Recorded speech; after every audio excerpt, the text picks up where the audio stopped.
kwa wanaume. Wanawake wenzangu, tuendeleeni kudumisha amani na utulivu ya nchi yetu, kwa sababu inapotokea changamoto wahanga wakubwa ni wanawake na watoto. Tudumisheni amani, alafu hayo tunayoyaendea ndiyo atapata mwanya wa kutekelezeka. Mara nyingi tunadai haki na usawa. Pakikosa amani na utulivu wa hii nchi, hakuna haki wala usawa wala chochote ambacho tutakipata.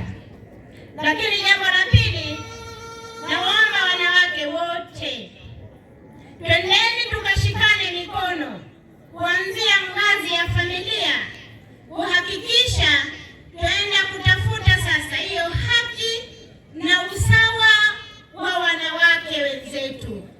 Tumeshuhudia wako baadhi ya wanawake wanakwamisha jitihada za wanawake wenzao na watoto wa kike katika kuzitafuta hizo haki. Wanawake tunatakiwa tuwe pamoja, kitu kimoja, tunaposimamia jambo letu na hatuna kawaida ya kushindwa. Tukisema jambo letu hili liwe, basi hilo jambo liwe kwa umoja wetu. Kwa hiyo tuanzeni kuanzia ngazi ya familia zetu, ngazi ya kijiji, ngazi ya wilaya mpaka taifa. Umoja wetu ndio ngao yetu. Lakini jambo jingine kwa upande wa wanawake, wengine nikisema hivi huwa wanawake hawapendi, lakini leo ni siku yetu, tuambianeni tu jamani.